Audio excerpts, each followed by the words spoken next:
अस्सलाम वालेकुम, welcome to my channel. आज हम स्टडी करने वाले हैं फ़िज़ियोलॉजी का जो हमारा नेक्स्ट टॉपिक है। जिसे पिछली वीडियो में हमने पैसिव ट्रांसपोर्ट का हाफ़ छोड़ा था। नेक्स्ट हमने सेल ट्रांसपोर्ट का जो बाकी का हाफ़ पोर्शन है उसको स्टडी करना है, वो है एक्टिव ट्रांसपोर्ट का। तो हम देखते हैं कि पिछले वीडियो में मैंने बताया था कि सेल को ट्रांसपोर्ट के लिए बहुत ज़्यादा सब्सटेंसेस की ज़रूरत होती है, कि सेल को ट्रांसपोर्ट के लिए बहुत ज़्यादा ज़रूरत होती है मैकेनिज़्म की। और वो दो तरह के मैकेनिज़्म है, पैसिव और एक्टिव ट्रांसपोर्ट। इसके थ्रू सब्सटेंसेस की ट्रांसपोर्ट सेल जो है वो करता है। अगर हम एक्टिव ट्रांसपोर्ट की बात करें तो ये अपहिल मूवमेंट होती है, एटीपी के यूज़ से होती है, और सब्सटेंसेस की movement against the concentration gradient इसके अंदर होती है। इसके अंदर जो है ये रिसेप्टर की मौजूदगी रिसेप्टर प्रोटीन कॉम्प्लेक्स की मदद से भी होता है। और अगर हम देखें तो इसकी दो टाइप्स हैं, जिसमें प्राइमरी एक्टिव ट्रांसपोर्ट और सेकेंडरी एक्टिव ट्रांसपोर्ट आता है। अगर हम प्राइमरी एक्टिव ट्रांसपोर्ट की बात करें तो इसमें पोटेशियम और सोडियम पंप की मौजूदगी से होती है। जैसे कि न्यूरॉन की मेम्ब्रेन पे सोडियम पोटेशियम पंप्स प्रेजेंट होते हैं न्यूरोनल मेम्ब्रेन पे। उसके दो बेसिकली जो पंप होते हैं उसके दो सब यूनिट्स होते हैं, अल्फा सब यूनिट और बीटा सब यूनिट। जो अल्फा सब यूनिट होता है उसके सिक्स साइड्स होती हैं, जिसमें 3 सोडियम के लिए होती हैं, 2 पोटेशियम के लिए होती है और 1 एटीपी के लिए होती है। ये 3 सोडियम को आउट पंप करता है और 2 पोटेशियम को इनसाइड मूव करता है। इसकी वजह से इलेक्ट्रोजेनिक एक्टिविटी प्रोड्यूस होती है। इसके अलावा जो सेकेंडरी एक्टिव ट्रांसपोर्ट की अगर हम बात करें तो सेकेंडरी एक्टिव ट्रांसपोर्ट जो होती है वो सोडियम ट्रांसपोर्ट होती है। सब्सटेंसेस की सोडियम की मौजूदगी में ट्रांसपोर्ट होना है। जिस लाइक कोई कैरियर प्रोटीन्स उस पर प्रेजेंट है, उसमें क्या होगा कि सोडियम को आउटसाइड पंप करेगी या इनसाइड पंप करेगी, और जो प्रोटीन जो हम मॉलिक्यूल जिसने अंदर जाना एक्टिव ट्रांसपोर्ट की मदद से उसको अपोजिट पंप करेगी। यानी जिस तरफ सोडियम का ट्रांसपोर्ट हो रही होगी उससे अपोजिट साइड पे अगर सब्सटेंस की ट्रांसपोर्ट हो रही है तो वो कॉन्ट्रा ट्रांसपोर्ट है, और अगर दोनों की सेम साइड पे हो रही है तो को ट्रांसपोर्ट है। जैसे कि हाइड्रोजन आयन की ल्यूमिन में हो उसकी डिस्टल कॉन्वोल्यूटेड ट्यूब्यूल जो कि किडनी में प्रेजेंट होती है, उसमें हाइड्रोजन आयन की जो ट्रांसपोर्ट है वो को ट्रांसपोर्ट जो कॉन्ट्रा ट्रांसपोर्ट के अंदर आती है। कि जिस तरफ सोडियम मूव कर रहा है उस अपोजिट साइड पे हाइड्रोजन मूव कर रहा है। अगर हम कुछ कैरियर ट्रांसपोर्ट्स की बात करें जो कि एक्टिव ट्रांसपोर्ट की टाइप्स के अंदर ही आती है, तो उसमें सिम्पोर्ट और एंटीपोर्ट भी हम बोलते हैं उसको।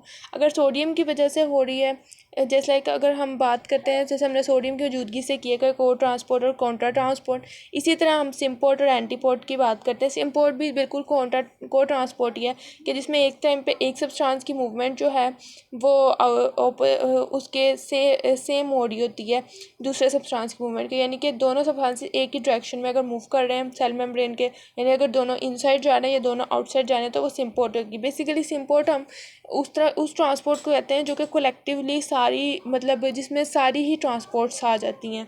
यानी कि उसमें ये स्पेसिफिक नहीं होता कि एक सब्सटेंस सोडियम होना चाहिए, जबकि को ट्रांसपोर्ट और कॉन्ट्रा ट्रांसपोर्ट के अंदर ये स्पेसिफाई होता है कोई ना कोई एक सब्सटेंस, या तो सोडियम की मूवमेंट हो रही होगी उसके दूसरे सब्सटेंस के साथ, या तो पोटेशियम की, या कोई आयन या कोई और सब्सटेंस स्पेसिफाई होता है। जबकि सिम्पोर्ट अगर एंटीपोर्ट की बात करें तो हम जो है वो दोनों सब्सटेंसेस जो किसी भी जनरल किसी भी सब्सटेंसेस की बात कर रहे होते हैं, कि वो कोई भी दो सब्सटेंसेस हो सकते हैं। अगर हम इसके एग्जांपल देखें तो SGLT1 ट्रांसपोर्टर थे, तो सोडियम ग्लूकोज लिंक ट्रांसपोर्टर होता है ये भी। इसके अंदर सोडियम भी और ग्लूकोज भी सेम एक साइड पे ट्रांसपोर्ट हो रही होती है दोनों की, जैसे स्मॉल इंटेस्टाइन के अंदर। एंटीपोर्ट की अगर हम बात करें तो एंटीपोर्ट बिल्कुल कॉन्ट्रा ट्रांसपोर्ट जैसा है, लेकिन ये भी जनरल होता है। यानी जनरल हम किसी भी दो सब्सटेंसेस की बात करते हैं कि वो अपोजिट मूव करेंगे। जैसे सोडियम कैल्शियम एक्सचेंजर हो गया, वो दोनों ये क्या होगा कि सोडियम जिस साइड पे मूव कर रहा होगा, कैल्शियम उससे ऑपोजिट साइड पे मूव कर रहा होगा। अगर हम यूनिपोर्ट की बात करते हैं तो इसमें एक टाइम पर एक ही सब्सटेंस मूव करता है, और इसके अंदर जो है ये GLT1 सोडियम ग्लूकोज ट्रांसपोर्टर आता है। उसमें सोडियम नहीं आएगा, उसमें सिर्फ ग्लूकोज ट्रांसपोर्टर आएगा। GLT2 ट्रांसपोर्टर जो है ग्लूकोज का, वो यूनिपोर्ट की एग्जांपल होती है हमारे, क्योंकि उसमें सिर्फ और सिर्फ ग्लूकोज की मूवमेंट हो रही होती है। यानी एक टाइम पर अगर एक ही सब्सटेंस की मूवमेंट हो रही है तो हम उसको यूनिपोर्ट बोलेंगे, अगर जिस प्रोटीन कैरियर की मौजूदगी से हो रही है। अगर वो एक टाइम पर एक ही सब्सटेंस को मूव कर रहा है तो वो यूनिपोर्ट है। अब हम नेक्स्ट बात करते हैं कि जिस तरह पैसिव ट्रांसपोर्ट की कुछ स्पेशल टाइप्स हैं, एक्टिव ट्रांसपोर्ट की भी कुछ स्पेशल टाइप्स होती हैं, जैसे एक्सोसाइटोसिस और एंडोसाइटोसिस। जो एक्सोसाइटोसिस होती है उसके अंदर क्या होता है कि कोई भी सब्सटेंस जो है वो सेल की मेम्ब्रेन पे वहाँ पे एक वेसिकल फॉर्म करता है और वो out of the cell move कर जाता है, जैसे कि न्यूरोट्रांसमीटर जो कि रिलीज़ होना जब एक सेल मेम्ब्रेन से दूसरे सेल मेम्ब्रेन पे साइनेप्स की ट्रांसमिशन करवाती है। एंडोसाइटोसिस की बात करें तो वो बिल्कुल इसी तरह होती है कि एक वेसिकल की फॉर्मेशन होती है सेल के बिल्कुल सेलुलर मेम्ब्रेन के पास। इस तरह सेल जो है वो किसी भी सब्सटेंसेस को अपने अंदर एक वेसिकल के फॉर्म में ले लेता है, और जब वो एंटर होता है तो हम उसको बोलते हैं एंडोसोम, जो जिस फॉर्म में कोई भी सब्सटेंस को लेता है। और जब वो प्राइमरी लाइसोसोम के साथ फ्यूज़ करता है तो हम उसको कहते हैं सेकेंडरी लाइसोसोम, और फिर से उसके अंदर कुछ जूसेस को सेक्रीट करते हैं सेकेंडरी लाइसोसोम। इस तरह उसको इंगल्फ करके उसको जो है वो अपने डाइजेस्ट कर लिया जाता है उस सब्सटेंस को। तो इस सारी मूवमेंट को हम कहेंगे एंडोसाइटोसिस। अब हम इसकी कुछ जो टाइप्स हैं एंडोसाइटोसिस की, उसकी 3 तरह की टाइप्स हैं एंडोसाइटोसिस की। एक है फैगोसाइटोसिस, फिनोसाइटोसिस और रिसेप्टर मीडिएटेड।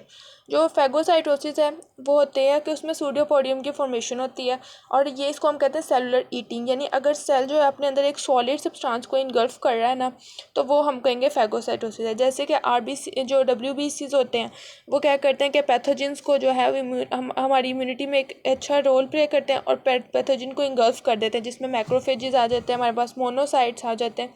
वो अगर इनगल्फ करते हैं सब्सटेंसेस को तो वो इस तरह ही करते हैं फैगोसाइटोसिस के फिनोमेना के थ्रू। जैसे मैंने ये दिखा यहाँ पे बनाया हुआ है, ये सूडोपोडियम की फॉर्मेशन होती है सब्सटेंस के अंदर।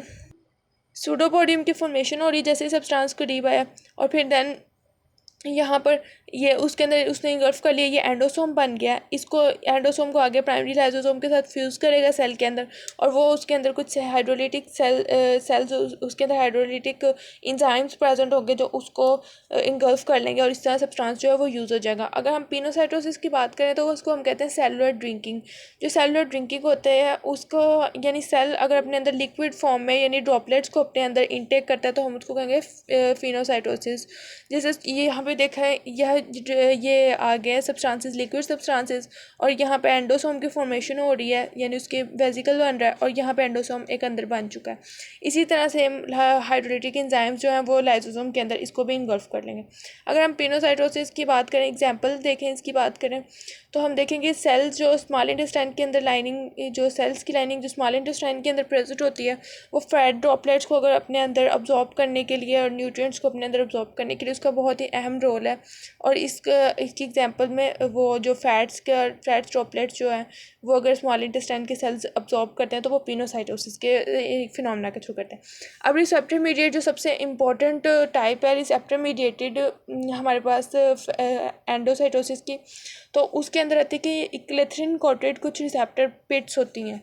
जैसे ये रिसेप्टर पिट्स हैं, ये क्लेथरिन कोटेड, क्लेथरिन एक तरह का एक मटेरियल है जो कि उसके ऊपर कोट होता है, यहाँ पे कोई ना कोई लागेंड आके अटैच होता है उसके साथ, और ये रिसेप्टर बिल्कुल रिसेप्टर समेत ही सेल मेम्ब्रेन उसको अपने अंदर इंगल्फ कर लेती है, अपने अंदर एक वेसिकल बना लेती है। उसके बाद टाइम टू टाइम क्या होता है कि वो सब्सटेंस यूज़ हो जाता है और receptor out of the membrane move करते हैं और मेम्ब्रेन के पास दोबारा अपीयर हो जाते हैं दोनों रिसेप्टर्स। इस तरह बहुत सारे जो हैं ग्रोथ हार्मोन्स, हमारे पास थायराइड स्टिमुलेटिंग हार्मोन, हमारे पास LH है, प्रोलैक्टिन है, इस तरह के और हार्मोन्स जो है वो इस तरह सेल्स के अंदर इनटेक होते हैं, अंदर लेके जाते हैं। अगर हम वाइटामिन की इनटेक की बात करें कि सेल्स के अंदर जो वाइटामिन इनटेक होता है वो भी इन्हीं रिसेप्टर्स के थ्रू होता है, रिसेप्टर मीडिएटेड एंडोसाइटोसिस के थ्रू ही इनटेक करते हैं सेल।